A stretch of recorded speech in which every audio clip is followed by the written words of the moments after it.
Jadi setelah Ramadan akan ditarik jadi spesial Lebaran, terus kemudian akan ditarik lanjut ke setelah Lebaran. Kalau enggak, saya bisa ditimpukin oleh seluruh.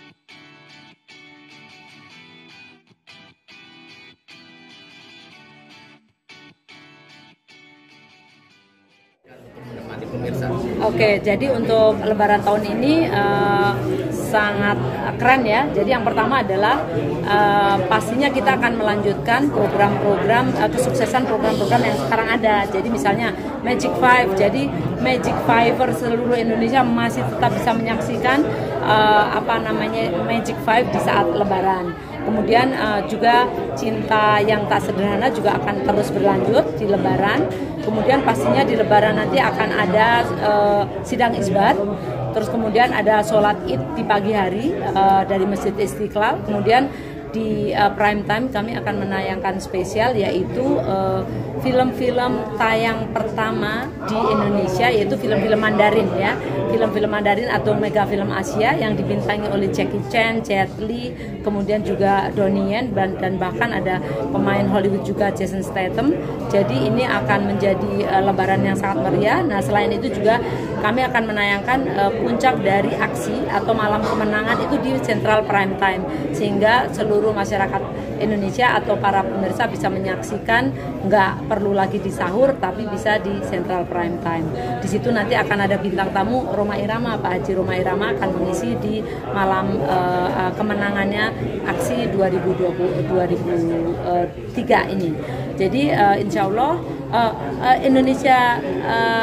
juara Indonesia Ramadan itu juga akan tayang terus sampai Lebaran nanti, sehingga di Lebaran nanti akan ketemu siapakah juara satu untuk musim Ramadan tahun ini, karena nanti kan sekarang babak penyisihan, nanti akan ada babak perempat final, kemudian ada semifinal dan kemudian grand final. Jadi insya Allah nanti di Lebaran kita udah tahu siapa yang akan menjadi juara umumnya untuk cerdas cermat tingkat SD di juara Indonesia Ramadan. Jadi kira-kira itu untuk Ramadan di Indonesia, Lebaran di Indonesia. Magic Five sendiri kan dipilih sebagai salah satu program spesialnya, apa karena performanya kemarin atau seperti apa, Bu? Iya, jadi Magic Five ini luar biasa. Jadi ini adalah, saya rasa ini adalah salah satu program Ramadan di seluruh TV menjelang buka puasa yang performanya nomor satu, dan itu sosial medianya sangat hebat sekali. Jadi kalau ini para Magic Fiver nih ya di seluruh Indonesia itu, kalau kita lihat baik di YouTube, di Instagram, TikTok, Facebook, bahkan video, itu Magic Five sangat mendominasi. Jadi kalau teman-teman wartawan itu mau menulis tentang Magic Five itu, menurut saya saat ini lagi timingnya yang sangat tepat untuk menulis tentang mereka ya. Dan mereka itu ternyata bukan hanya basmalah, bukan hanya Ilham, tapi juga Sri Devi, Ebi, kemudian Afan, dan bahkan lawan-lawannya yaitu The Beast, itu ternyata juga semuanya sangat diminati oleh penonton di Indonesia. Akan ditarik ke program reguler? Yes. Jadi setelah Ramadan akan ditarik jadi spesial Lebaran, terus kemudian akan ditarik lanjut ke setelah Lebaran. Kalau enggak, saya bisa ditimpukin oleh seluruh netizen di Indonesia. Ibu tadi kan Magic Five ini sendiri yang Ibu bilang tontonan bukan hanya hiburan tapi juga tuntunan ya. Untuk Magic Five ini sendiri apa sih yang mau diberikan sama penonton? Jadi pesan-pesan yang akan disampaikan adalah begini.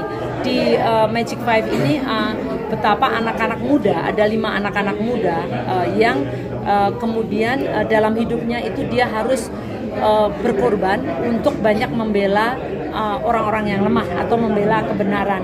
Jadi disitulah dengan kemampuan-kemampuannya, kan kalau kita membuat cerita itu bisa berbagai hal ya, tetapi yang jelas dengan kemampuannya bukan hanya untuk hidupnya sendiri, karena banyak anak-anak muda yang hanya untuk hidupnya, tapi ternyata mereka itu harus membela orang-orang yang lemah dan membela kebenaran. Bu, kan Magic Five sendiri kan banyak banget peminatnya dari fansnya ya, Bu. Mungkin bocorannya itu bakal sampai episode berapa sih, Bu? Waduh, nah ini tergantung para netizen nih. Kalau netizen masih menghendaki, masih mau lanjut, maka akan terus kita lanjutkan. Dan yang akan menjadi tantangan buat kami adalah bagaimana mengembangkan cerita menjadi cerita yang masih terus bisa dinikmati oleh seluruh penonton Indonesia. Karena peluang-peluangnya masih banyak. Ini kan background story masing-masing belum terungkap nih. Ini anak-anak ini dari mana, anaknya siapa dan sebagainya itu belum terungkap. Terus kemudian bagaimana dia berpetualang untuk setiap episode itu mendapat tantangan dan memecahkan persoalan, itu pastinya juga belum terungkap. Sehingga ini akan terus bisa kita kembangkan. Termasuk kemungkinan menghadirkan pemain-pemain muda yang baru begitu Bu? Oh sangat mungkin, bukan hanya pemain-pemain muda yang baru, tapi juga bisa jadi pemain senior ya, karena ini kan ceritanya sangat open ya, sangat open, sangat bisa dikembangkan episodik maupun ada cerita utama yang berduril gitu. Berarti Magic 5 sendiri dalam artian mempunyai penonton dan rating tertinggi di Indosiar atau gimana sih? Kalau tertinggi pasti bola ya, tapi Magic 5 ini adalah sinetron yang tertinggi di kita, satu. Yang kedua adalah di sore hari menjelang buka puasa ya, ini Magic 5 itu tertinggi di antara semua TV, di antara semua TV, program TV ini yang paling tinggi gitu.